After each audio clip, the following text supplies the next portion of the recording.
Hey everyone, thank you so much for tuning into Mocktails with Marina. This is Marina. I am a multi-passionate entrepreneur here to spill the tea on all things related to zero-proof living, mixology, and business management. I am so excited for you guys to be here on my inaugural episode. Now, technically, this is the second podcast I've ever made. The first one I did was called Tranquilities. I ran it for a while I was in the entertainment industry. But nowadays, I took a very big, loop around the block, so to speak. So I'd like to give you a little bit of information about me, get a little bit of a background story, and also let you know what the hell is it that I am even trying to talk to you about and what the goal of this podcast is. So I'm going to start by giving you a little bit of background info about me, and then we'll move towards the reason why we're all here towards the end. So I do own two businesses.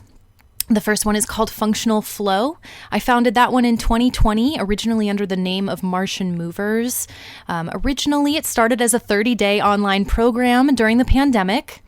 Nowadays, it's an app, and it hosts free and paid courses from multiple coaches. It's got forums, it's got the blog, the Mocktails with Marina blog, and so much more. There's so much more I'm adding to this app. Now, the second business I own is called The Modern Mocktail. I just started this one with my husband, Tyler, officially founded in 2024, and it's all about creating innovative bar and event solutions for the modern zero-proof celebrator.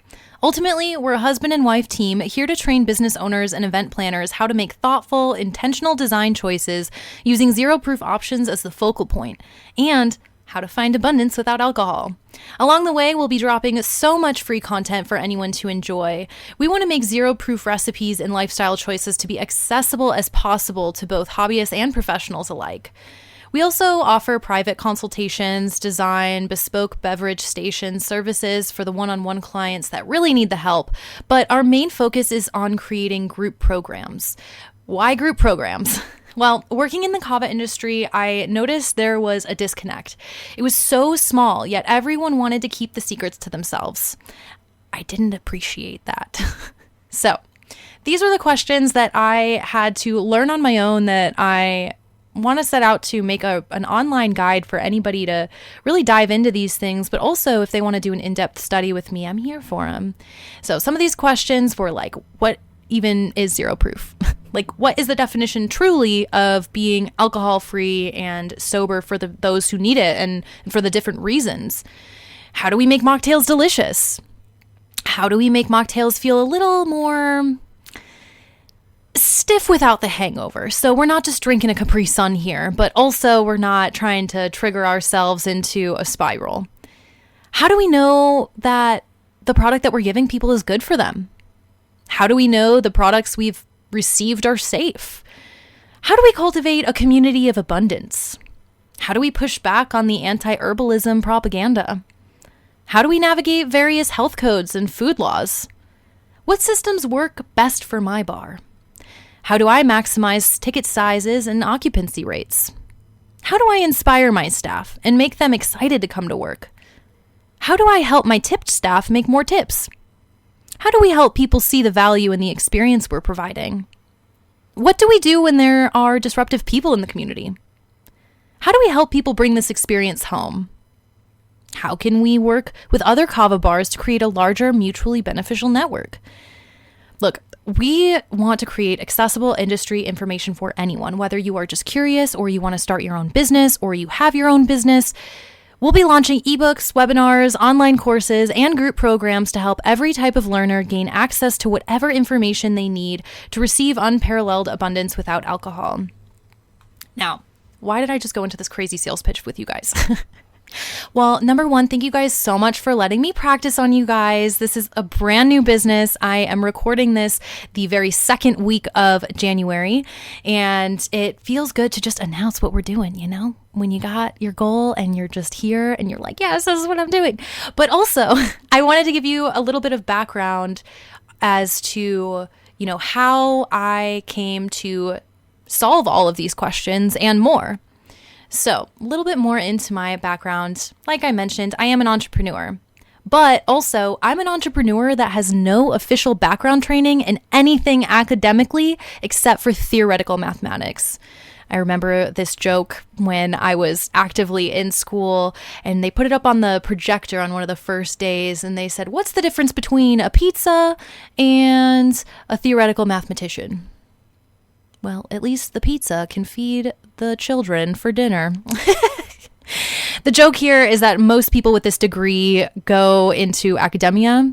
Every time I get the UW magazine that's like, "What are your people up to?" And it's like, oh, they're all doing research and sitting in the same schools. And that was just not for me. And on top of that, honestly, the joke is that I took way more anthropology and botany classes than I ever took math, because when I first started college, I thought I was going to be an ethnobotanist. I just imagined tripping in rainforests with shaman. But then last minute, I changed my major to math for honestly no real good reason. I just liked it. I taught myself graphic design, ad design, content creation, website building, funnel building, newsletter writing, system creation, SOP writing, budgeting, managing humans, scheduling, interior design, all of that. All of that I learned in the field. Now, I do need to give credit where credit is due, and I have amazing business coaches that I consult from time to time, but ultimately I gambled on everything and spent very little time reading about anything before I gave it a try myself. And to paint this picture a little bit more, because how does a mathematician pick up all these creative skills that have nothing to do, what even day jobs did I have to get me here? I'll be honest with you, most entrepreneurs, they have day jobs until they can make it work. I was always that way until now. Basically, for most of my 20s, I lived in duality, meaning during the day, I happily worked in the service industry and never really wanted to go any other direction. Technically my second job, I was 17. I worked at Fazoli's. I became a manager pretty instantly there. Worked there for a few years. Moved over to Sencha Tea Bar for almost 4 years. Did that during college. Then I worked at a nutritional chemistry laboratory right after college. That was fascinating because that's everything that you eat, everything that has a nutritional label, went through there. So I learned some sad things about what are on those grocery shelves. But I also learned so much about nutrition and what certain tests mean, what kind of benefits they can bring to you, but also hey, watch out. If it tests high in that, you might get cancer. So it taught me a lot about the behind the scenes of the service industry. And after that is when I found Lacuna Cava Bar, and I made it all the way up to Chief Operations Officer there before I just turned in my resignation a couple weeks ago. We'll get to that story. But I mentioned I lived in duality. So if that's what I was doing during the day, more service industry, more quote professional looking stuff. During the evening, I had a very exciting career in nightlife and entertainment as an independent dancer and show producer. I did the damn thing. I ran away with the circus and lived my best dreams. I accomplished pretty much every goal that I wanted to with that career, minus being able to perform with Panic at the Disco, but I forgive them because on their very last tour, they toured with Marina, from Marina and the Diamonds, if you remember way back in the day, emo kids. So I forgive the universe for that one. But at the end of the day, I was a decorated performer. I'd won multiple awards. I had performed at the Hall of Fame. I had various articles written about me in various cities, and they were nice articles. They weren't anything other than very complimentary, which was just always brought me to tears. I was also a movement coach, so I'd teach people how to dance the whole time. So, I would have a whole bunch of students, and some of them just did it because they wanted to learn how to dance and how to stretch, maybe how to care for their bodies along the way. Others of them found that they also wanted to go into a career of performance. So that's what really launched my production career, because all of the students I had that wanted to perform would go into my shows, and then I would make sure to cast my shows with half newbies and half incredibly inspiring people who have been in the industry for at least 5 years. And, from there we had made a whole community, and it was beautiful. Needless to say, providing the space, the atmosphere, and the consumables for a great experience has literally been my life's work. One more fun little anecdote. When I was a kid, in my house, we had sections of the house that were our responsibility. So my brother was in charge of all the laundry in the house, and I was in charge of the kitchen. And I had this little bell, and anytime anyone wanted a cup of coffee or a cup of anything to drink, that was my job. So very early, I learned how to make fun drinks for fun people. And, every time I tell this story, I'm like, wow, that could have come off a little weird. Like, is that some sort of grooming? But to be honest with you, I really wanted that. Like, I gave the bell to my dad. It was a bell that was on our Christmas tree. I wanted to just be like my mom. My mom was a waitress, and she was always really good at taking care of people and multitasking. And it seemed like she had 8 hands when she only had 2. So I just always wanted to be of service. I loved the idea of giving people a smile on their face because they absolutely love what I made. Like, that's insane. So, I'm 29 and a half right now. So I've got, a couple decades doing this, but professionally, I started my career when I was 17. So I've been doing this for 12 years at this point. Now, let's move into the crazy context of the pandemic, because I feel like that's something that kind of molds all of our journeys, right? When the pandemic hit in 2020, it caused a huge internal shift for me. That both merged and disassembled both of my careers and dreams, seeing as they were all based on helping people in the flesh, right? So at the time, I was also living in Las Vegas, the entertainment capital of the world, like live entertainment capital, I should say, right? And every bit of everything I love to do was in person, and it broke my heart, especially seeing I don't even know how to describe what happened to Vegas other than one time I went to a farmer's market. There was like gunfire at one because someone was so desperate for food that, they would do anything because so many people were out of work, more than 50% of the town for sure, because that's what we were all doing. So it was a lot. It was crazy. During this time, I also became sober, which was a huge game changer. I always enjoyed serving people, but I didn't enjoy serving something that ultimately I didn't feel aligned with anymore.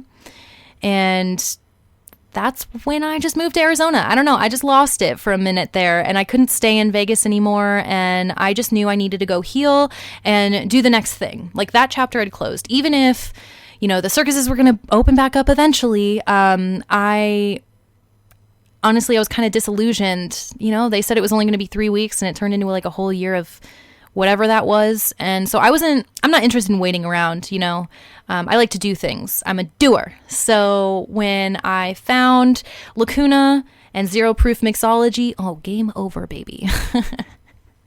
So I started at Lacuna in April of 2021, and I was just a kava tender for a year, and then I moved into the general management role.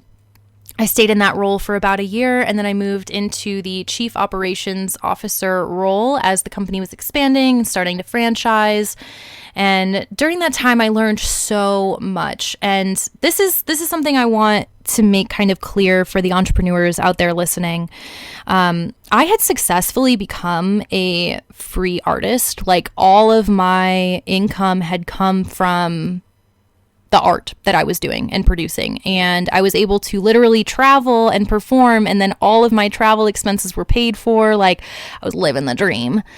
And, when I came to Arizona, like I mentioned, I still had functional flow going because at that point, it had been around for a year and a half.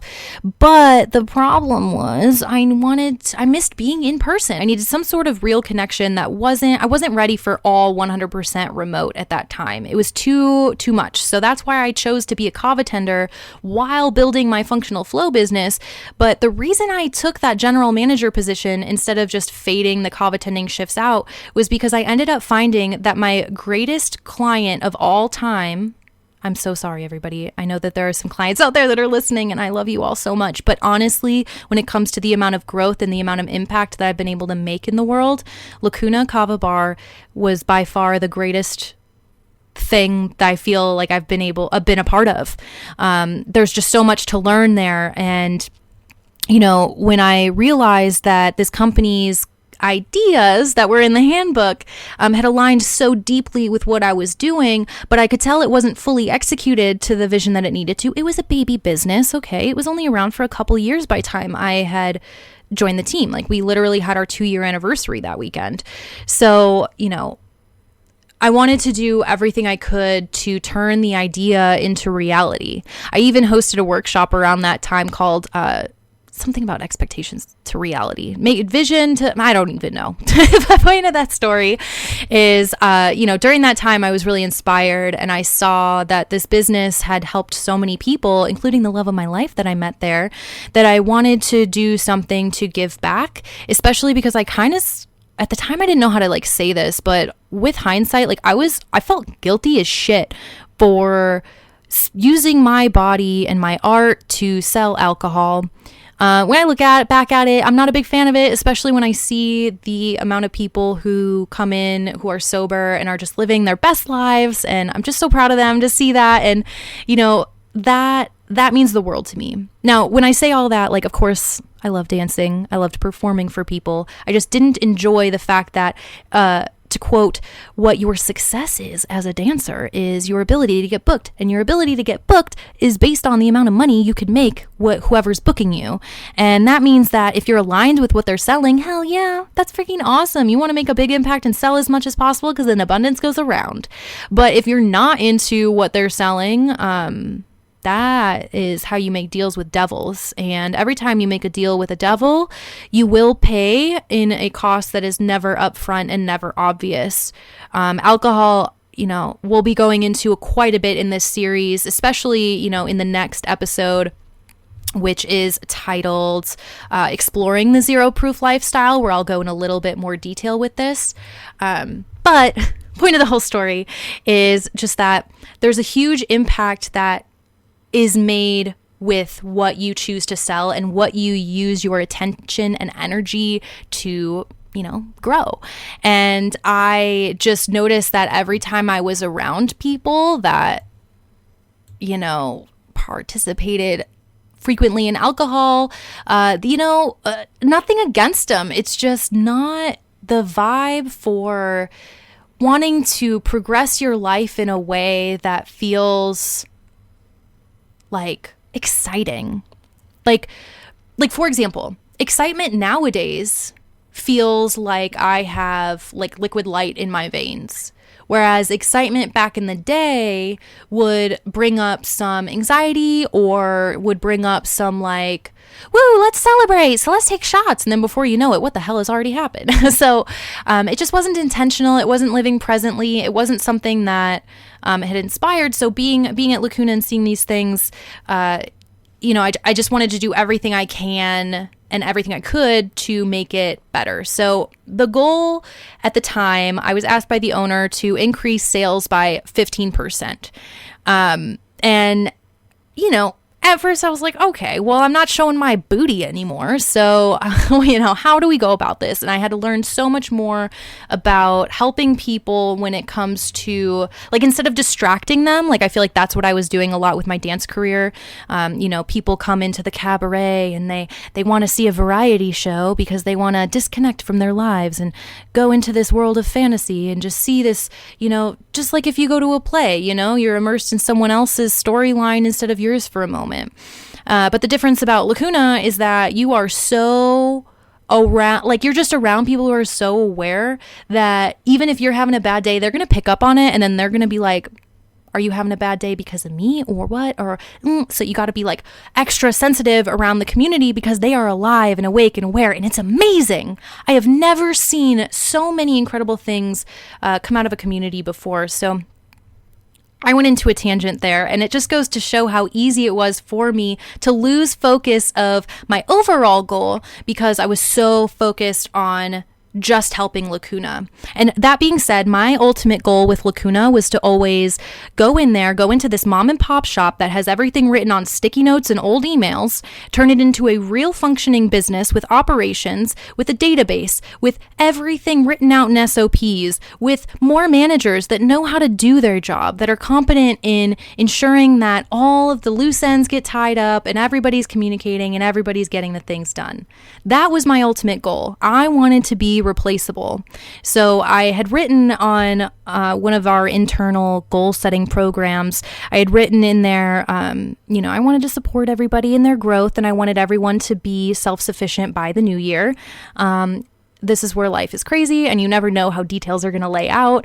But after a crazy series of events, it became obvious that everything that Tyler and I wanted to accomplish, Tyler, my husband, was completed at Lacuna, and it was time for us to move on and do our own thing, because that's the only way we could make the impact that we truly wanted to make.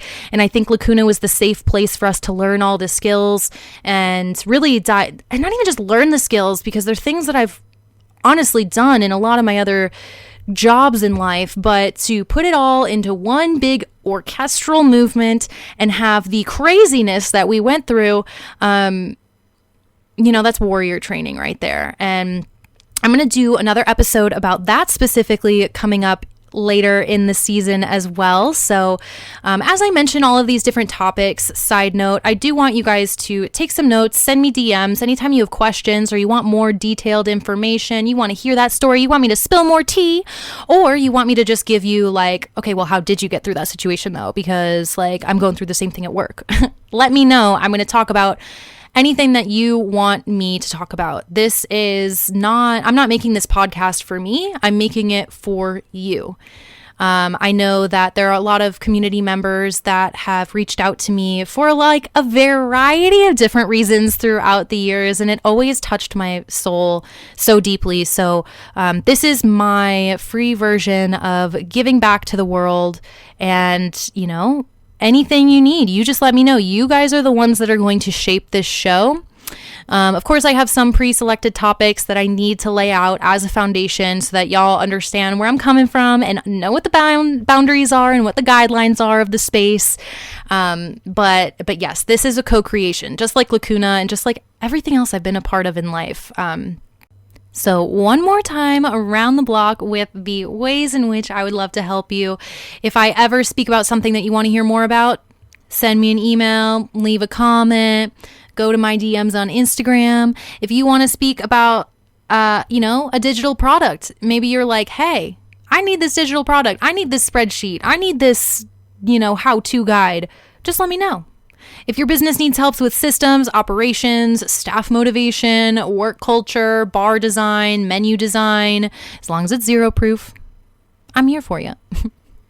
If your upcoming event needs some help with some bespoke zero-proof bev station, custom menu, or service recommendations, because honestly, after having thrown, Tyler and I's wedding last year, that was zero-proof, it ended up being way more difficult than I thought it was going to be, because it turns out, the whole world is, way too comfortable with alcohol.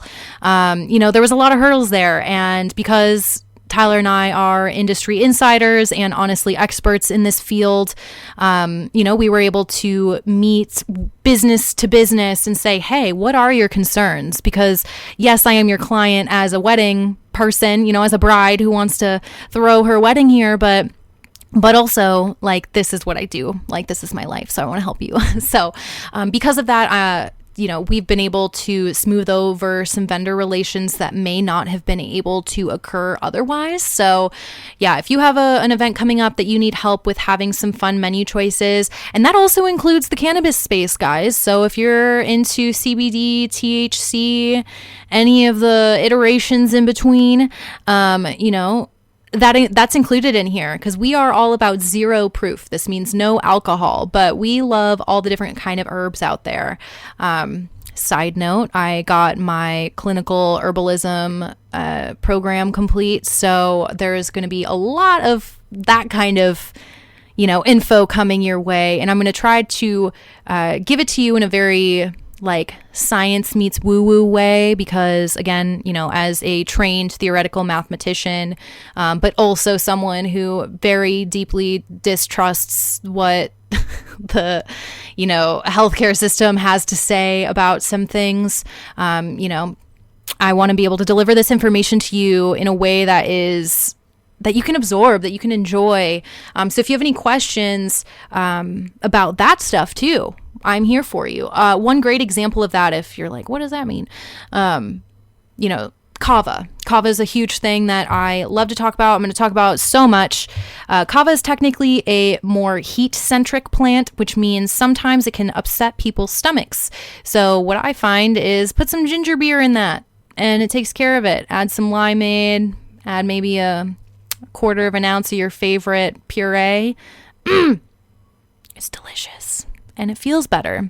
Point of that story is I like to play with a lot of herbalism in my mixology, and I like to use very old knowledge, and I like to pair it with the new like trendy tastes that people are into.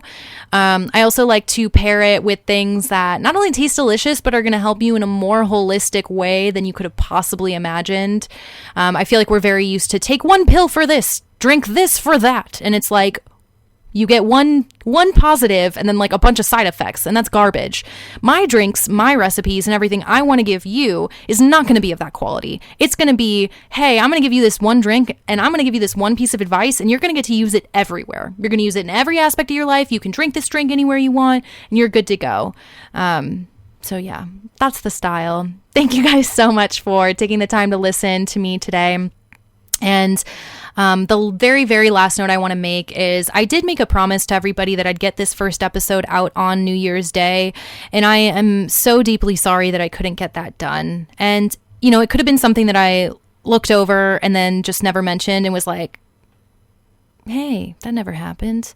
Welcome. And just elephant in the room. But I think it's really important to bring up because I am a person of my word. I always get things done when I say I'm going to get them done. So please understand that if I don't get something done on time or I fall a little bit behind for any reason, there's a very good reason for it. So I'm going to close out this episode with a personal story that, you know, I know a lot of my Instagram followers and my friends and my community members are all like invested in. So, you know, I turned in my resignation for Lacuna on the day after Christmas. So Tuesday, December 26th, I turned it in towards the end of the day. And then I closed my laptop and Wiley was starting to act weird. The next day I started work, so the 27th, and Wiley always lays at my feet, and he's like a 2-year-old shelter rescue husky pit bull. So he's a sweet boy. We don't have much background information on him, but we do know that he just had a crazy medical event that occurred where he was laying down, and we thought that he was having a hard time passing a bone or something because we gave him a bone on Christmas, but then he literally started leaking blood, like bloody urine, like very, very bloody urine out of his urethra, and it scared the fuck out of us. So we went to the hospital and then found out it had nothing to do with a bone and everything to do with urate stones, which is very, very rare for his breed, and it caused us to have to go to the emergency room and then get emergency surgery for him to cut open his abdomen, cut open his bladder, pull out all the stones, re-stitch it back together, and then change his entire lifestyle, diet, all of it. Turns out urate stones are something that build up over time, and typically they happen to breeds like Dalmatians or like bull terriers. They don't ever happen to these dogs. And of course, since there was no medical history, that cost so much more when it came to all of the different like tests that we had to do to verify what the problem was. So at the end of the day, the medical bill came out to $8,600 and some odd dollars. And this was the day after we turned in our resignation at Lacuna. And we were like, okay, I think it's time to start our business. And again, I told that story to you earlier for a very particular reason about functional flow. I already had a business before. Why did I become a kava tender? Because to be honest with you, there was a part of me that hadn't learned the lesson. I was still a little bit shy about trusting in myself. So I wanted to be a kava tender to make some side income while I was building my business. This time, we are not doing that. Tyler and I have... let's put it this way. We have a lot of faith and we have a lot of motivation behind our mission to help as many people as possible. We're going to go into that, our personal stories on this, especially next episode, but throughout the episodes on why we're so passionate about being zero proof. But, you know, we didn't believe that the uncertainty was a good enough reason to put our shelter dog down, even though we had already saved him once. Like, yeah, let's do it again. He didn't get to live a long enough life. And I have a very hard time asking for money. I always like to do what I can to earn it. So we did have to put a GoFundMe out because $8,600 is a lot of crazy money. But that GoFundMe is not only helping us cover his medical bill that is currently being financed at a very high interest rate, but it allows Tyler and I the space to create content to not only help everybody and get our business started in that way, but also I'm going to do a special episode and a like special blog, special little download about everything that happened with Wiley, so that if anyone else goes through it ever again, they have this guide to understand, like, hey, first off, this is how you know if you're getting ripped off by your vet versus how much that actually costs. Side note, I had like a rude person try to like question why the dollar amount was so high, and I'm like, dude, have you ever adopted a shelter dog with no medical history before? Anyway, I digress. I'm rambling at this point. I just wanted to let you guys know, again, you know, I don't like coming up with excuses as to why I don't get things done when I say I'm going to get them done, but Wiley's surgery literally happened, a couple days after the new year. And because of that, or excuse me, a couple days before the timeline is absolutely insane here. But we had to do round the clock care for him. So I literally couldn't get to my computer to do this until this moment. But all that being said, we have some amazing stories to share now, a lot of insights, and Wiley's doing better. I think I get to take the cone off of him after I finish this. I just have to wait until I hear back from the vet tech, so fingers crossed because he's doing so good. But yeah, I just wanted to give you guys all of that context because there's been so much going on, and I know that there have been multiple people who are looking forward to this. So thank you so much for spending your time and paying your attention in my direction. It means the world to me. Go ahead and leave a comment, send me an Instagram message. I am Mocktails with Marina. You can also find me at marinamars.com, and through there you can find all the ways of contacting me and all of the different projects I'm involved in. So if you have any questions regarding any of those things, you know I can help you. So without ado, have a great rest of your day and let me know if you need anything.